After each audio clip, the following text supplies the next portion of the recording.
King Harald V has passed away this morning at the age of 89 years. He has been the oldest monarch in Europe. For me personally, and for many people living in Norway, this has been a very, very sad day, a very hard day. I could feel it when I was speaking with my friends living in Norway. Unfortunately, I was not there today. For them, it has been a hard day because King Harald was their king and he was a good king. And for me, it has been also hard because I have spent almost 2/3 of my adult life living in Norway under his leadership. His son, King Håkon, has succeeded him, and his granddaughter, Ingrid Alexandra, has succeeded as a new crown princess. King Harald was the first prince that was born in Norway, on Norwegian soil, after 567 years. Previously, Norway was ruled and conquered by Sweden and Denmark until it gained independence in 1905. At that year, Norwegians in referendum decided to keep the monarchy, and they have chosen a Danish prince as their king. This was King Harald's grandfather. King Harald was born in 1937 as the youngest of 3 kids. He was the only male, and at that time, Norwegian constitution allowed males only to inherit the throne, so he became next in line for the throne. At the age of 3, he became a refugee, and because the World War II broke out. And in 1940, his family fled Norway. He and his mother went to the United States, to Washington, D.C., and his father stayed in Europe, in London, to support efforts to free Norway from the occupation.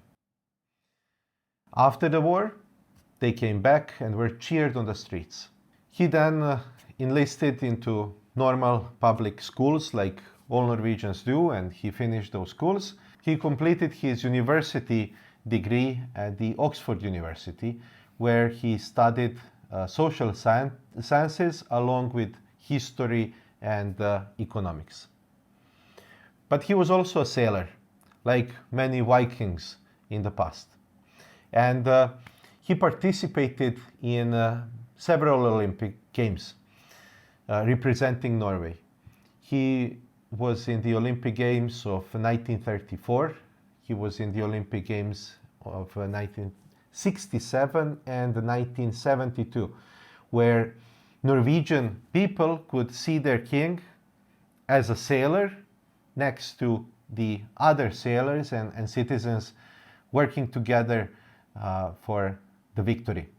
And this is something that is very common in Norway and Norwegian culture, this camaraderie and this equality among people. He married Queen Sonja after 9 years of dating, and he actually had to fight for this marriage because at that time it was not usual thing to marry a commoner. But he fought for it. He actually told his father that he would prefer not to be a king if this is what the government wants. He became a king at the age of 53.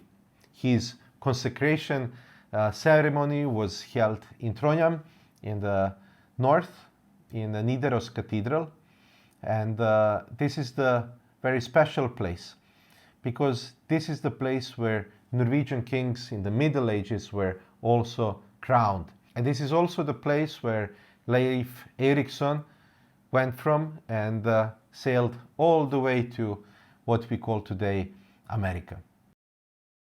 He leaves his wife Sonja of 57 years, his 2 kids and 5 grandchildren. His personal motto was all for Norway. And You could see it in his busy schedule. He never gave up. And when he was asked a couple of years back if he would consider to retire, he said no. He said that he had taken an oath, and that oath is for life. And it has lasted as long as he said it would. Thanks for watching. See you in the next one.